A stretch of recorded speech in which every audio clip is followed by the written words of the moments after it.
All right, back for another segment of Gents Making Sense with my partner, Tony Cox, man. How you doing, Tony? I'm good. I'm good. Good. Thanks a lot, man. We took a week off and I'm glad to be back up here. Yes, sir, man. Yes, sir. Good break, man. And glad to be back with y'all, man. We got a good one today. We're gonna hit uh, some recent news with our Secretary of Defense, Pete Hegseth, and our president lecturing our military leadership down here in Quantico. We're going to talk about some pros, the promise, and the unity and how to resolve it. Then we're going to talk about some of the cons, like the shadows beneath and what they're really trying to do. We're just going to have a general conversation about, what's going on and the way I call it, this clown show of an administration and what they're doing. So what you got, Tony? Well, thanks a lot. Yeah, that's about what it is, a clown show. Thanks for putting it out there like that and everything. So I'm gonna start it out by talking about one of the clowns, Pete Hegseth. He is the self-named Secretary of War Department, not the SecDef, Secretary of the Defense anymore, but he's calling himself the Secretary of War now, War Department.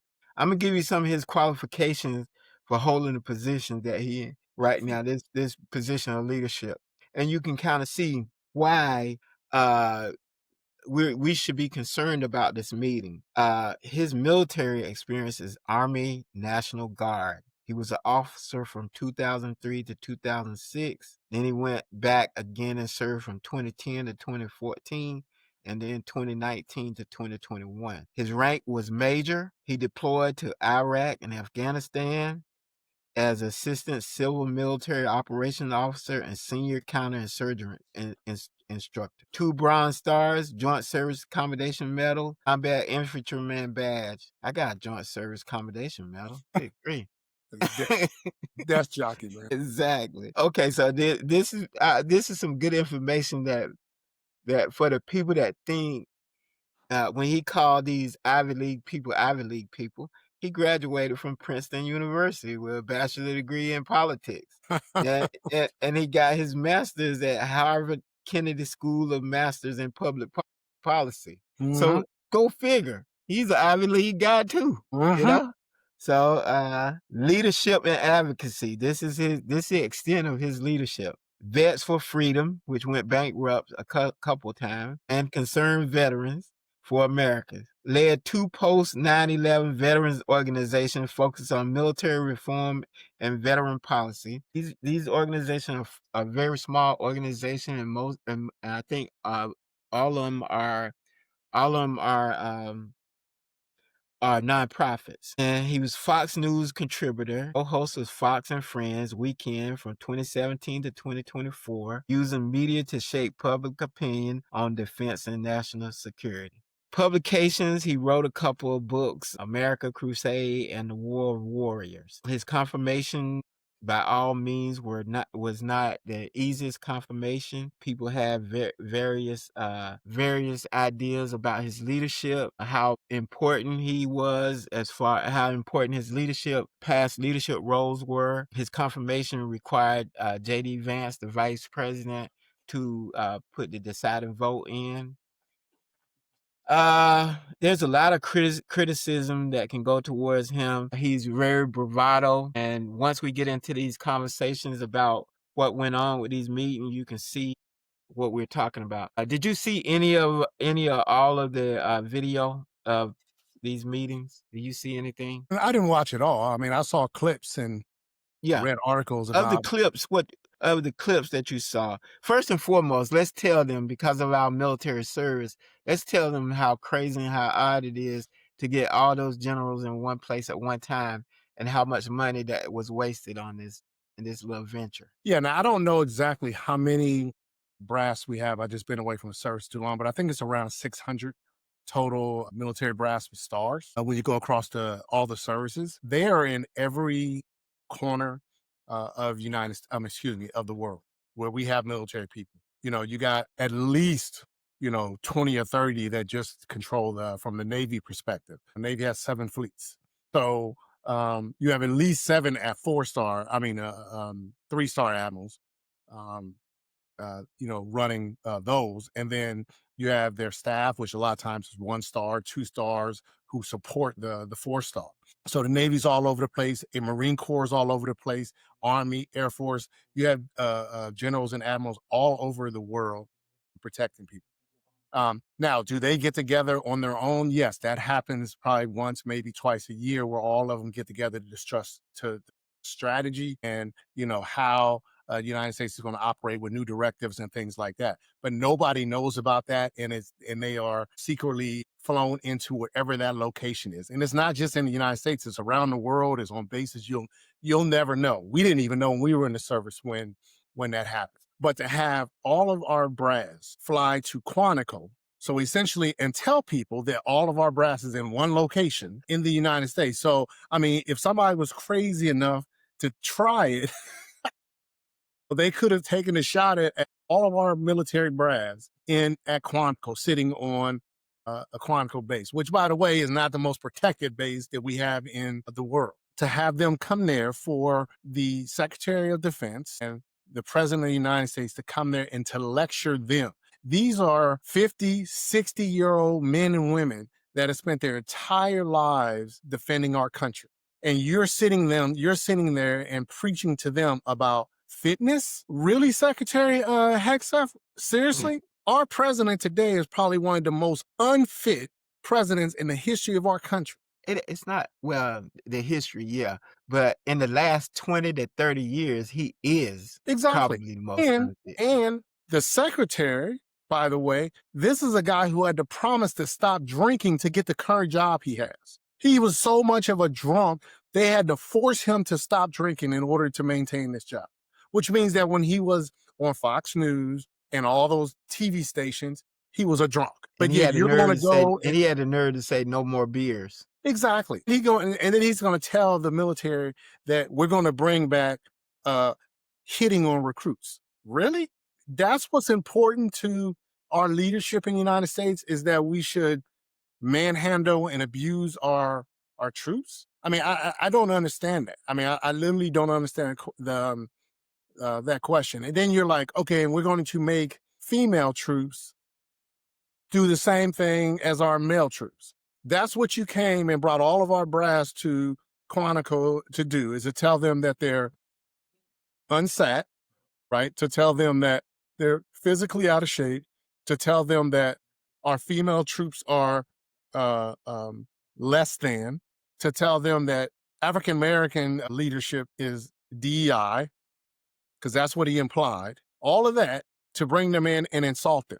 For a guy who's a weekend warrior, 3 times a weekend warrior, you could have joined the military. You could have become a active duty military person, but you chose not to. You chose to be a weekend warrior and then come back as the Secretary of Defense and berate our military people. And then the president comes on stage and doesn't. And he's like, "This is the first time that I've come on to the stage and people haven't clapped."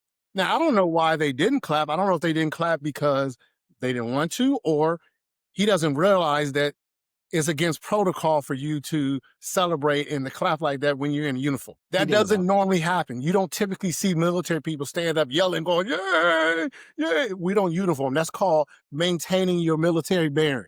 Okay. You may see a golf clap typically, particularly when there's another military person that's being either honored or introduced. You'll hit a golf clap, but you're not going to see military people in their dress blues, or we call them dress blues in the Navy, in your class A's, I think what you guys Class call. A. Yeah, as it say. You're not going to see people stand up and start yelling and screaming. That's against our protocol in the military, which is why we have the best military in the world, because we have code, we have honor, we have respect. And then he comes on stage and basically berates them as well, and basically tell them, if you don't like what I'm saying, you can leave the room. These are people who have spent 30, 40 years of their lives defending this country. And you're essentially threatening them with their livelihoods, threatening their families with their family's livelihood by telling them if they don't like what you have to say, they can leave. The United States military, all of our services have been in this country for over 200 years. You're one president. You will be gone in 3 years. Our military will still be here. And a lot of those people that you berated will still be wearing stars on their uniforms. So I'll stop right there and let you Yeah. jump in. But that's I mean, you said it all. During my career, working with the Secretary of the Air Force, we had the Air Force, I know when we want to get our brass together, all our 4 stars, we had MAJCOM commanders, we had overseas commanders, and all of them would come together and we would go to Corona South, Corona North, Corona West, Corona East. Those were the names for them. The name of it, you knew where we were going. If we were going Corona South, we was going Florida, Alabama, Georgia, or somewhere. If we were going Corona North, we were going to Virginia, Maryland, or New York. Corona West, we were going out to California or somewhere. But we would have these meetings once a year, and it wasn't advertised. If you didn't have a need to know, you didn't know, you know. And if you were on a base, they happened to be on a base where this was happening, you just knew a whole lot of, jets were flying in. A whole Uh-huh. lot of security was on the base. But they were in and gone by it was 3 days, it was 4 days and 3 nights usually. There's nothing really drawn out where everybody they gotta say, hey, we're the generals and this is what we're gonna have from our troops and everything. So this is nothing new. Getting the general together, getting leadership together, and trying to forge a new way forward. But this was a show of power by our president and our Secretary of Defense, perceived power, because it's not real power. Let's make that very clear. This was a show of perceived power, not real power, and there's a difference. I'm gonna go over some of the pros and cons of having something like this. There's no pros, in my opinion, on anything like this, and most pundits and most thought leaders in in this industry will tell you there's not too many pros on that. But they say it's a symbolic show of strength. It could show a symbolic show of strength for some reason. Cultural reset. So if you're gonna have a cultural reset like they're talking about, you need to have all the players in one place so that it's out there at one time. Strategic cohesion. I didn't hear no strategy um, except for cultural strategy. I didn't hear too much military strategy, Mhm. except for these stupid strategy of using the military to practice in large cities in America and to take our troop focus off of foreign warfare to homeland warfare. Mhm. If you call that a strategy, I just don't understand that. These men and women have been been practicing all their life to fight a war to protect America from outside sources, not from their own citizens. That's why the National Guard is there. If he wanted to talk about that, he could have got all the National Guard together. Or he could have did like most leaders, do south, north, east, and west, and get the leaders of the guardsmen together in these different places. But to do what they did was just uncalled for. I didn't see no pros. The cons are more eye popping, political optics. Most of the stuff that President Trump and the SecDef, the Secretary, I mean that, it was all political stuff. It was all political stuff. It was very few military things discussed, in my opinion. Chain of command disruption. What do you mean by chain of command disruption? You got all your chain of command in one space. How are they communicating? How they Mhm. communicate? So, of course, you got deputies in place that's making sure everything is ran well, but it's just crazy. Fear of retaliation. Now you got these officers in there trying to figure out these generals in there trying to figure out why they're there. And then you scolding them like children. You're telling them the new rules, and if you don't like it, you get out. So what are they supposed to do? There's a fear of retaliation. They got a family to think about. 30, 40 years of service, and now I'm going to throw it out the drain because I don't like what they're saying. So it's a slippery slope. Civilian and military norms. This is against civilian and military norms. U.S. tradition is that there are two parts to the military. There's a civilian part and there's a military part. The military. There's no doubt that the military is ran by the civilian sector, but operationally, when I worked in the Secretary of the Air Force's office, you also have a chief of staff of the Air Force. The Secretary of the Air Force dealt with personnel and logistical type things. the chief of staff of the Air Force was totally responsible for military type stuff, the training, the hiring, and the and the deployment of troops and everything. When you start getting civilian people into this, especially ones like we got right now that never served in the military, and there's a lot of political people out there right now that's never served in the military that's in Congress and the Senate, which is really crazy. But yeah, this can be a bad thing, and that's what we got right now. There's no clarity. To me, there's no clarity in where the military is going from here. I've heard that some generals have already put in their resignation. I've heard that the morale is low, not only at the lower level but in the upper level now.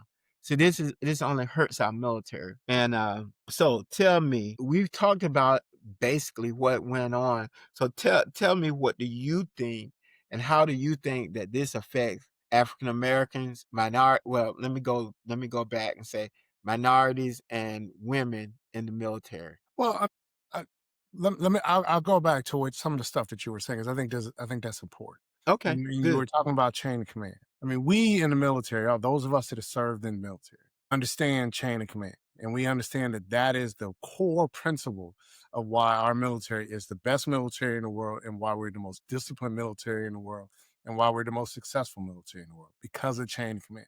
President Trump and the SecDef wanted to get a message across to the military troops. You don't need to bring in every general. All you got to do is talk to the Joint Chiefs of Staff or talk to the leaders of every service. There you You go. bring the 4-star general in from the Air Force, the Navy, the Marine Corps, and the Army with the Joint Chiefs of Staff, and you give a directive. They will ensure that that directive is pushed to all the troops. That's how it works. So that the response, excuse me, that the request is coming from you as a civilian leader of the military to the leadership in the United States military, and the leadership then takes that message to the troops. And it would be implemented exactly the way you wanted it done. As long as it was not illegal or immoral, they would push it down to the troops, and within a month or 6 months or however long you were provided, whatever it is that you want will be taken care of. So you didn't need to bring all those guys and young ladies in and berate them and tell them what you want to have done. Go through chain of command. And SecDef, you're a real soldier, you would know that.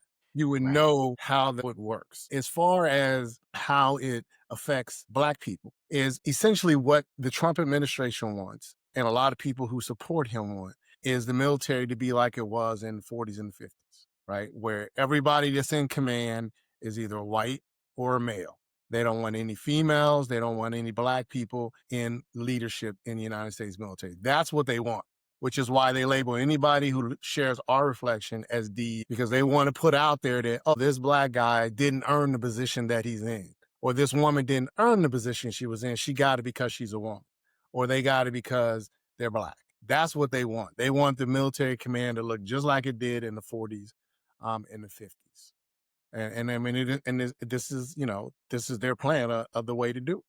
And I would say the biggest DEI, and I don't, my definition of DEI is didn't earn it, Exactly. is the Secretary of Defense. He didn't earn that Exactly. position. He did nothing. He's not qualified in any way, shape, or form. He's done nothing to have that position. He was given that position because he kissed the president's ass on TV. Basically, full stop.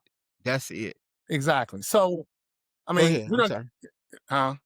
I said, go ahead. I'm sorry. I mean, I'm just, what I'm saying is, if we're gonna keep it real, let's keep it real. Yeah. This is ridiculous. It was embarrassing. As a military person, it's appalling to have our leadership brought in here and berated and talked to like little children, and to Exactly. have people online, a lot of these podcasters running their mouths about something they know nothing about. A lot of these podcasters had the opportunity to join the military and they didn't join because they're cowards.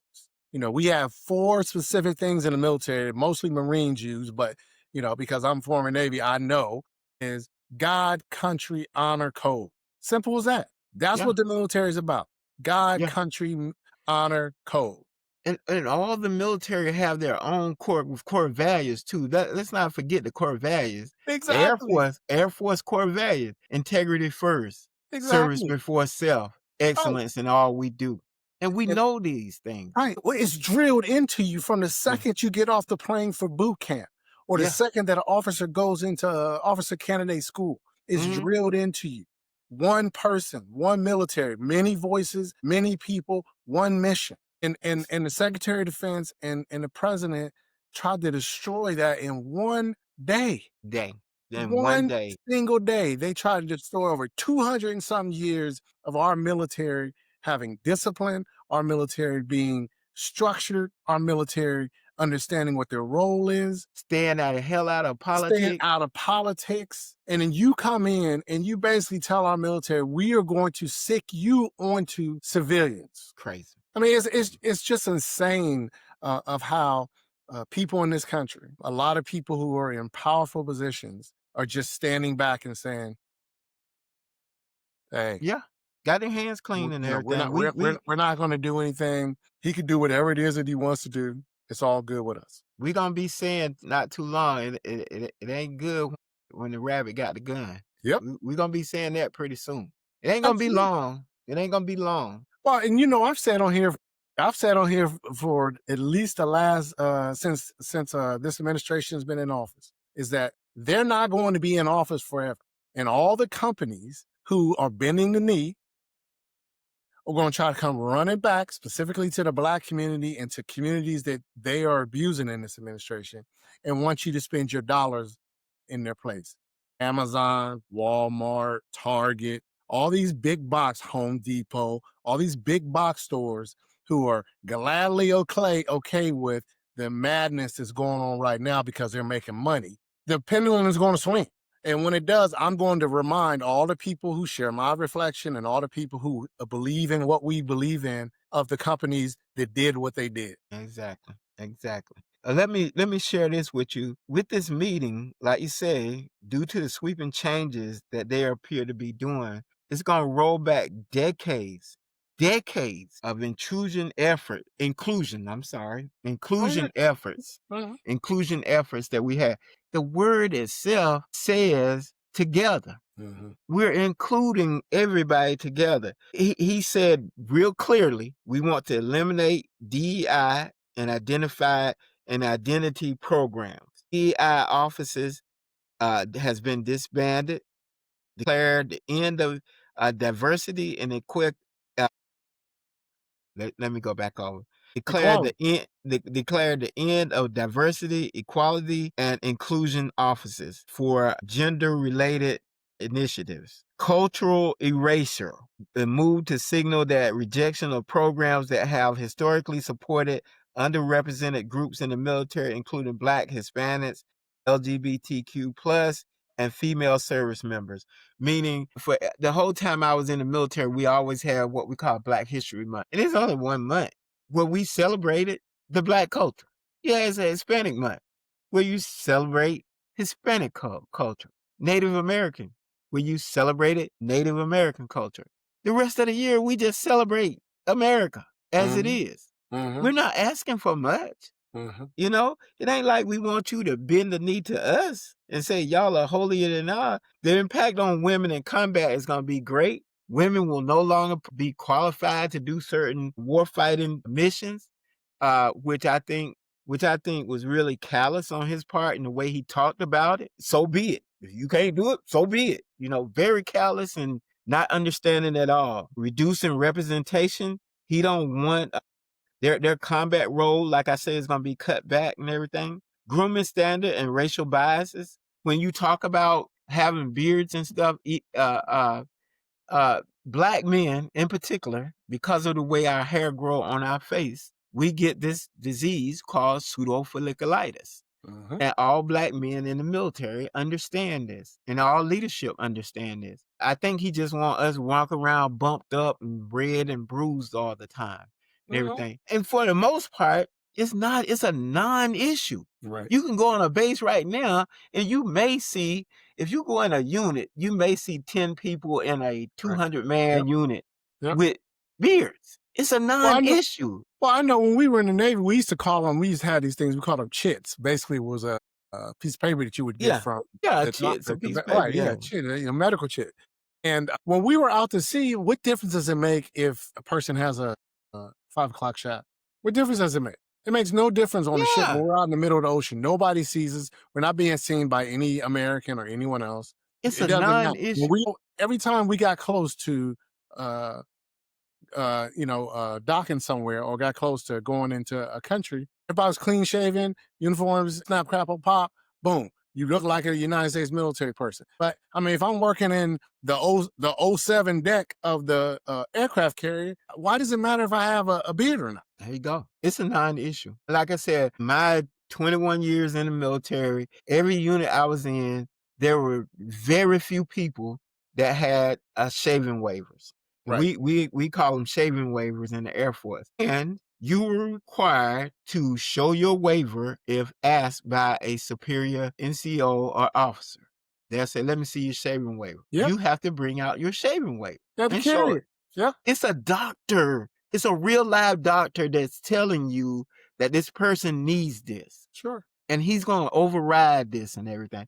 So, and the other things that came from this is it's just the way you make these minorities feel, these minorities women feel by the way you talk, by the way you talk to them. It was downright condescending the way he was talking to them. No Well, more beards, no more walking around here with dresses on. I've been on a base for 21 years. I've never seen nobody, a male, walking around with a dress on base. right. Now, what they do off base, I can't say. Quite, I'm telling you, a lot of people are ashamed of some of the things they do off base, and wearing a dress is probably low on the totem pole because they're doing some weird stuff off base these days, like killing people. You Yeah. know, if you look at the last few mass shootings, all of them was former military members. But All of them was. the military is just a small sample size of society. Yeah, So you're exactly. going to have people in the military that look, I had a dude that I was in the military with that was on my ship. His nickname was Psycho. That was his nickname. We Yeah. called him Psycho because the dude was batshit crazy. Damn good soldier. I mean, damn good sailor. Hmm. Damn good sailor, but he was crazy. And we knew it. We nicknamed him that. We're just a Hmm. subset of society. Yeah, So to exactly. find the far stretches of something that may be happening in the military and then Yeah. implement that onto everybody is insane. And that's exactly what this administration is doing. They find one thing and then say, this is happening in such a large arena with Hmm. everybody that Hmm. we need to implement this Bring change. everybody in here and address it. It's so Exactly. stupid, It man. doesn't make sense. It really don't make no sense. We're not gonna waste a whole lot of time on it because we hit most of the key points. Before we end this thing, I want to say how it affected me personally and what I saw with my years of service in the military. And I'm gonna start it off with when I joined the military, I didn't see that many black people, people that look Mhm, like me in the military. That when I first went to basic training, I was like, wow, good. Don't too many of us join the military. I had a flight of about 100 and some people, and it was probably 6 or 7 of us in that flight. And when you get to the base, it's the same thing. When you get mhm, to a base, it's the same thing. And in leadership position, it's even worse. I remember going to my first base at Nellis Air Force Base in Nevada, and I stayed there for a year and a half before I saw my first black Chief Master Sergeant mhm, that was stationed on the base. Now I saw some come temporary duty, red flag, and all that other stuff. But a chief on our base that was assigned to our base that was of color, mhm, it took 2 years for me to see that. That's the top enlisted person on that base. mhm. For a chief master sergeant, a command chief master sergeant, I never saw one of those until my 18th year, maybe Wow. my 16th year. I'm sorry. Right. So this is how rare it is to see a black person in a leadership position. Maybe because I was out west. When I got to DC, I saw more chiefs. I saw 10, 12. It wasn't uncommon to see a black chief. But on a base where we at Nellis, where it was a fighter wing, where we Mhm, had fighter pilots, I saw one black fighter pilot for 3 years. mhm. I saw about 10 Wizzos. Those are weapon system officers that flew in the back seat. Right. And just general officers just officers in general on that base, there may have been 15 of them, Mhm, and they felt my conversation with them. They felt so unwelcome in the officers club that a lot of them came and hung out with us at the NCO club, Uh-huh. you know? That's how unwelcome they felt by their fellow officers and everything. Right. So we looked up to these guys. We took care of these guys. We made sure if they needed anything, we watched out for them because they were our heroes on the base because we had nobody else like us to look up to. And now he's tearing this down. Sure. The strides we made through those 21 years I was in, all I can see in the back of my brain is all of it coming down. And I'll tell you about me. My last 3 years, I became a United States Air Force first sergeant. That's a leadership role. I went to a base in New Mexico. I was the only black first sergeant on the base. Mm-hmm. The only one. So we're in these leadership positions and we're the only one. Yeah. And you're rolling these things back. We ain't got a big piece of the pie and you want to take that away from us. It's ridiculous. I don't even feel wanted in my own military. And I know other people like me don't feel wanted either. But Yeah. we're United States. We're citizens of the United States of America that stood up, raised our hands, said we want to serve. We're not the cowards that didn't go in, Donald Trump. Right. Well, I mean, I agree, and thanks for thanks for telling your story. I mean, I could name multiple stories like that, and we've all experienced that. I mean, I think my time in the military, I maybe met two Master Chiefs, E9s, Yeah. in my entire time in the Navy. My father served in the Navy, so I know exactly what the Navy is and what it was. But this administration and people like this administration, what they want to do is they want to rewrite history so that they don't have to face the fact that they put barriers up for people who look like you and I their entire life. They And don't want to when admit that they got the jobs that they got throughout their careers is because the people who were sitting across the table for them looked like them. That's why they don't like diversity. That's why they don't like DEI. They don't like the fact that you have to have a diversified panel of people evaluating somebody for a job. So that when someone comes in, they're not looking at someone who looks like them, or they're not coming in and looking like somebody, looking at a whole panel of people who don't look like them. When someone comes into an interview and they see somebody, they go, oh, okay, they feel a little bit more comfortable. That should be something that we accept as a country. But that's not what they want. They want it to be harder for people to get jobs or harder for people to climb over the hills with diversity, which is why they're trying to eliminate all of it so they don't have to face their history and what they did. And that's always been the case. And my father used to tell me all the time is that, when you get older, people are going to tell you that, their grandfathers worked really hard after World War II, and that's why they have what they have. And my father used to tell me, he said, they're not going to tell you that when we came back from the war, when your grandfather came back from the war, that they didn't have access to the same stuff that a lot of people that you're going to hear that from as you get older say. And I'm experiencing that right now. You hear people all the time, oh, my father came back from World War II and he did everything. No, he didn't. The government gave him a handout Yep. and allowed him to get a house that Yep. they didn't offer to other troops. So Yep. your grandfather got an advantage. He got to leave the start line before everybody else. But see, they want to erase that history so that people don't know what was done so that they can say, no, we worked hard. We pulled ourselves up by our bootstraps and you did. So yes, I agree with you 100%. Representation is important. I got a daughter. It's important to me that for my daughter to be able to turn on the TV sometime and see a general or an admiral that's a female, so that she gets the idea that she can accomplish that. Just like people like you and I to watch Colin Powell come up, watch the what is it, Benjamin O'Banner, I think, Mhm. of Tuskegee Airmen. Watch the Hellfire unit from Harlem for World War I. The all black unit, Mhm. you know, what black folks did in the Civil War. It's important to know that history to understand where you came from and the stuff that they had to go through in Buffalo order to get soldiers. right. The Buffalo Yeah. Soldiers, the stuff that they did and they accomplished that allow and set the table for you and I to come into the military. Exactly. Well said. I think we've hit most of the things that we need to hit on with this subject tonight. As you see, I got the Prostate Cancer Awareness Month. This is over with. September is the last was the Prostate Cancer Awareness Month. But Yeah. I just want to still say to young black men in particular and older black men, get tested. It's not worth dying over. Give them our particulars and we'll head out for the day, okay? Yeah, I appreciate that. But I just want to take 1 minute, man, and I think I'm going to say this every single show if I can. But I want to say to young black men, I want to say to middle aged black men, I want to say to men like us and older than us, is you have got to stand up. Do not allow what our president and this administration is doing and trying to do to erase who you are, what your people are, and what we've accomplished. I said it last time we were on here, and I'll say it again. You are not inferior to anyone. You are not less than anyone. Our Secretary of Defense is the biggest DEI hire in the history of our country.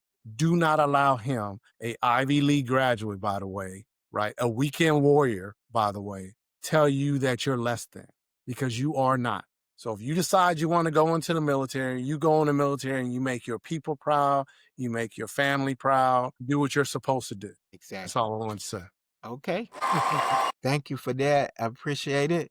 And we'll see you the next time. I appreciate everybody tuning in. You know where to find us. And see you next week. All right, man. We'll see you.